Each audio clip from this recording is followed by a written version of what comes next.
Not every type of symbol can be as easy to use as a column grid or an elevation, section, or detail, but you're going to encounter a lot of different symbols and you're going to have to understand how to use them. Fortunately, pretty much all the same for these other symbols that we're going to discuss. We're only going to talk about a few, but the information applies to any that you might encounter. We're going to start with doors. Every door you see on a drawing is going to have a symbol associated with it. This one happens to be an oval, but it could be something different. But just know that once a symbol is used for a component, it's the same symbol used. So in this case, all the doors would be ovals. Inside the oval is a number. Could be letters, could be numbers and letters, but it's to indicate the door type. But it doesn't tell you where to go to find the door type. All you need to know is that when you see a symbol like this, there's going to be a schedule. And you got to find that schedule. And when you find the schedule, you're going to be able to look up that number and know exactly what that door or what that component is like. So our veterinary center drawings, we can find the door schedule on A7.1. And we look up the symbol and we can find the width, the height, the material, all sorts of details about this door. Like we talked about when we talked about schedules, it's just like a database of material. So now we know exactly the door type. This would be way too much information to put on the drawing itself with the door. So that's why they put it off on a schedule on a different page. The goal is find the schedule. Now one of the tricks, like we've talked about in the past, is that if you're looking at one type of drawing, say plumbing, you're going to be looking for a schedule within plumbing. So it limits how far you have to look. One of the best ways to find a schedule is to go back to the index.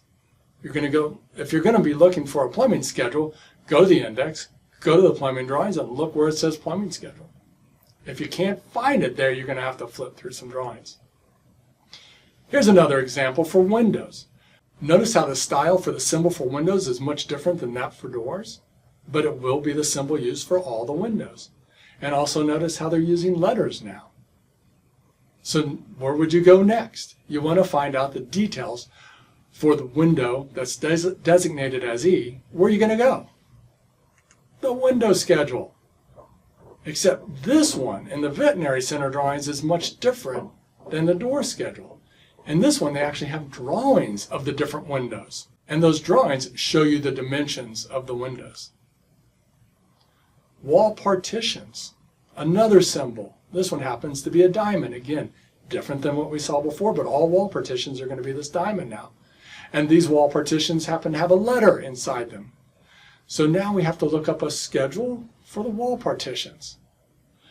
Now, what does that mean, wall partition?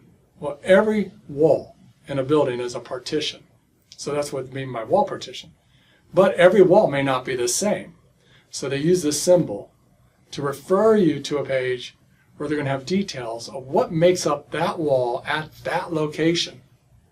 So when we go to the page on wall partitions in the veterinary center drawings, page A6.0, they have drawings for every type of wall system used in the building.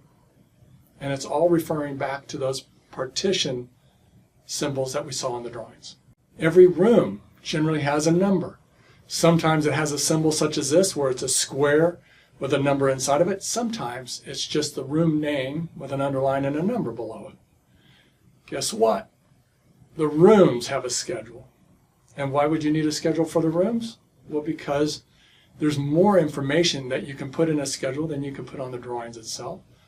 So you would actually use the schedule to detail out some information about each of the rooms. And the last one we're going to discuss are revisions. Revisions are just changes to the drawings.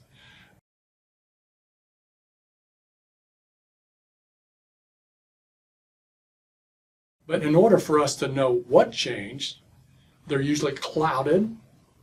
There's like a cloud drawn around them. And then a symbol. This one happens to be a triangle with a number to indicate which revision it is. Well, guess what? There's a schedule for that as well. So you can see when that revision was done. That schedule happens to be on the title block itself. The title block has an area for revisions, and you should be able to match the revision number on that page with the revision number in the title block.